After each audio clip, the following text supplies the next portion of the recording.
Defending champion Argentina হার যেন একদমই মেনে নিতে পারেন না দলটির প্রধান কোচ লিওনেল স্কালোনি।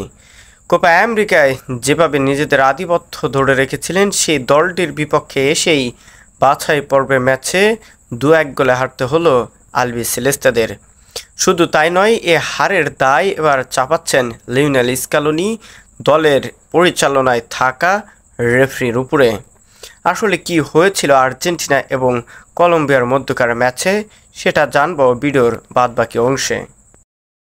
গত জুলাইয়ে কলম্বিয়াকে হারিয়ে কোপার শিরোপার উৎসব করেছিল আর্জেন্টিনা। সেই দলটির কাছে 2026 বিশ্বকাপ বাছাইয়ে 2-1 গোলে হেরে যায় আর্জেন্টিনা। চলতি বছর এটি বিশ্ব চ্যাম্পিয়নদের প্রথম হার, আর লিওনেল স্কালোনির অধীনে 79 ম্যাচে আর্জেন্টিনাদের সপ্তম হার এটি। এ হার মেনে নিতে পারছেন না দলটির প্রধান কোচ বিশ্বকাপজয়ী তারকা লিওনেল স্কালোনি। ম্যাচ শেষে সংবাদ সম্মেলনের রেফারির উপর ক্ষোভ প্রকাশ করেন আলবিসেলেস্তাদের প্রধান কোচ। ফুটবলারদের পারফরম্যান্সের প্রশংসা করার পাশাপাশি পেনাল্টির সিদ্ধান্ত নিয়ে রাগান্বিত হন লিওনেল স্কালোনি। তিনি বলেন, জয় পাওয়ায় আমি কলম্বিয়াকে অভিনন্দন জানাতে চাই। আমি মনে করি যে পরিস্থিতিতে আমরা খেলেছি তার সঙ্গে সামঞ্জস্য রেখে আমরা ভালো খেলেছি। আর কিছু বলার নেই। আমাদের মাথা উঁচু করে রাখতে হবে। দল হারলেও কিছু ইতিবাচক রয়েছে, আমরা জিততেও পারতাম। দুঃখজনক বিষয় হলেও সত্য, পেনাল্টির পরে কার্যত আর খেলা হয়নি, যা আমাকে বিরক্ত করেছিল।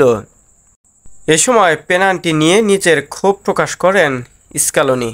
একটি ম্যাচ এত কাছাকাছি থেকে কখনো কখনো সেটি এ ধরনের সিদ্ধান্ত দ্বারা নির্ধারিত হয়। তিনি রেফারি এবং 5 জন VAR কর্মকর্তা পেনাল্টি দেখেছিলেন, বাকিরা দেখেননি হয়তোবা।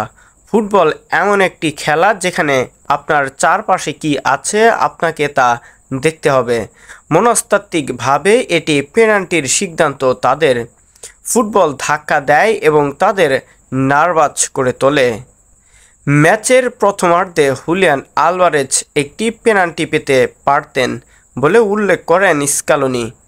হুলিয়ান প্রচুর আঘাত করেছিল, আমি হুলিয়ানের আঘাতের উপর কোনো ফুটবল দেখতে পাইনি।